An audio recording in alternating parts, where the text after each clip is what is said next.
Boas palavras para um bom dia. Reiniciamos a semana e ainda vamos continuar em nossa viagem pela filosofia.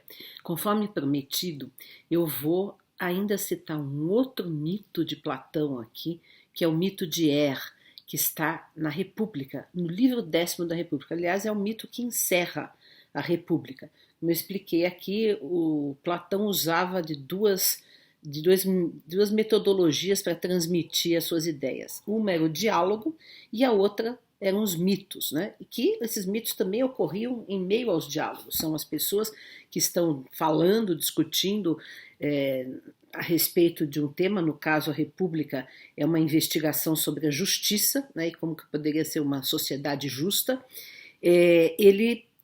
Algum dos interlocutores conta um mito. Nesse caso, o mito de é o seguinte.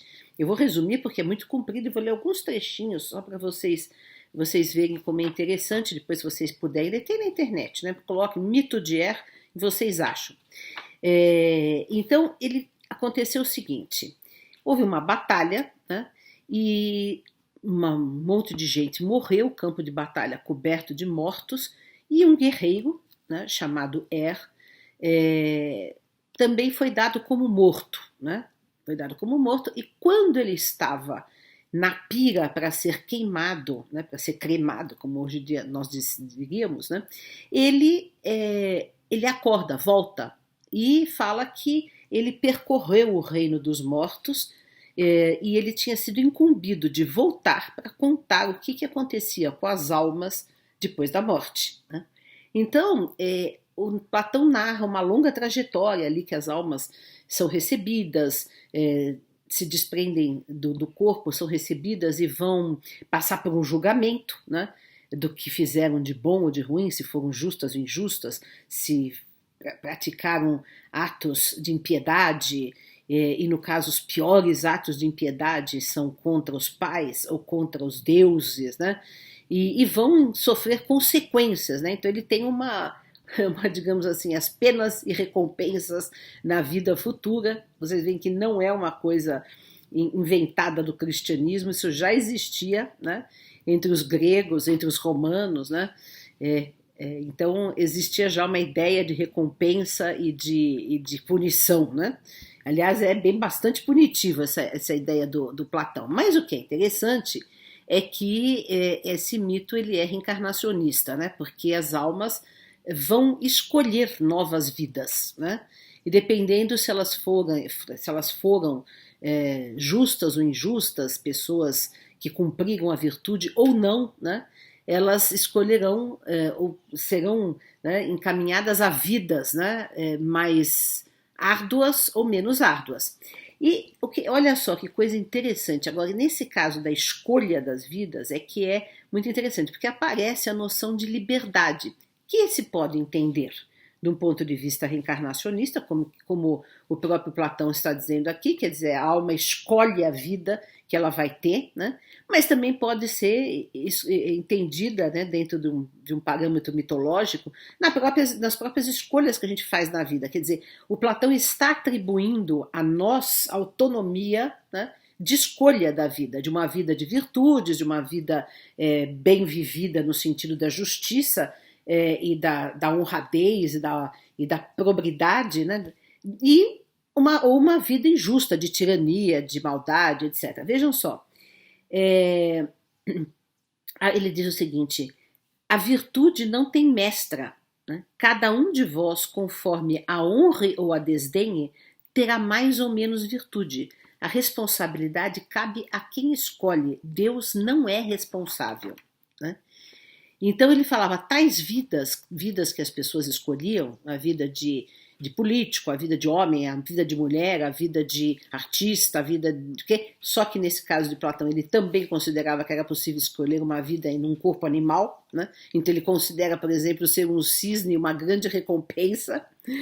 E ele fala, mas tais vidas não implicavam qualquer caráter determinado da alma, que também a encarnação em animais também pode ser entendida de maneira simbólica, representativa, né? Mas vejam, Mas tais vidas, as vidas que as almas escolhiam, não implicavam qualquer caráter determinado da alma, porque esta devia necessariamente mudar segundo a escolha que fizesse.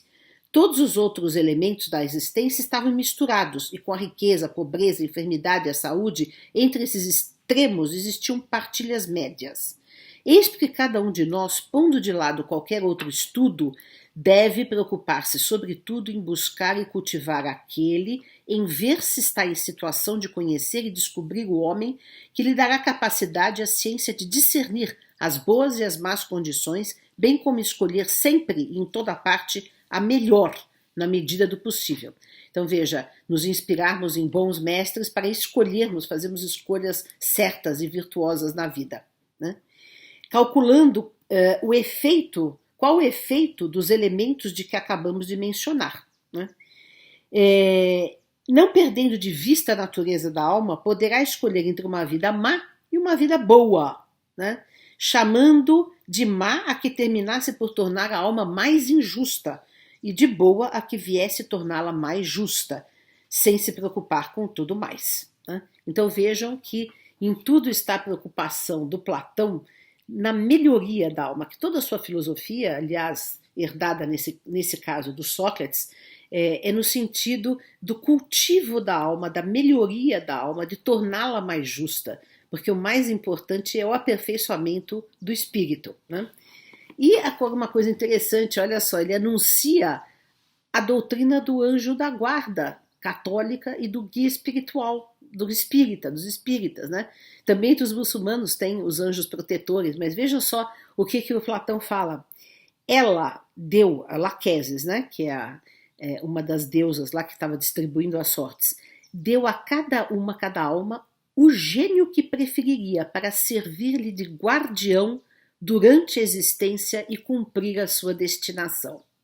Então, quer dizer, a cada alma é dado um guia espiritual, um gênio, para proteger e ajudar a alma a cumprir sua destinação. Veja que existem aqui várias ideias sementes que seriam desenvolvidas por muitas doutrinas, filosofias, religiões no mundo, né? E o mais interessante é o seguinte, é que quando as almas estão para voltar ao mundo, elas estão numa planície com muito calor, onde tem um rio, é a planície do Lete, e elas são obrigadas a beber desta água, a água do Lete, que é a água do esquecimento, porque quando a pessoa volta à vida, ela se esquece.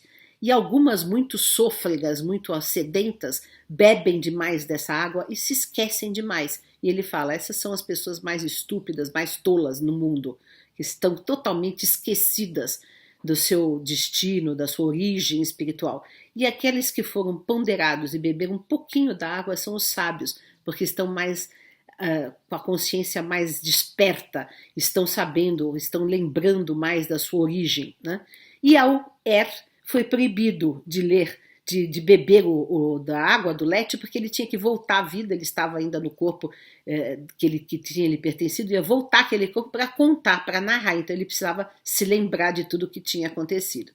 Então vejam que é a história muito interessante, recomendo a vocês lerem a história inteira no livro 10º da República, de Platão, ou procurar na internet Mito de tem resumo, tem o mito inteiro, tem o livro inteiro, tudo que vocês quiserem. Então, vamos começar a semana meditando nessa proposição do Platão, de que a nossa meta na vida é nos aperfeiçoarmos espiritualmente, cultivar a justiça e a nobreza moral em nossa alma, e que nós temos um gênio espiritual que nos acompanha para nos orientar nesta realização moral, que é a nossa meta na existência. Essas foram as nossas boas palavras para um bom dia.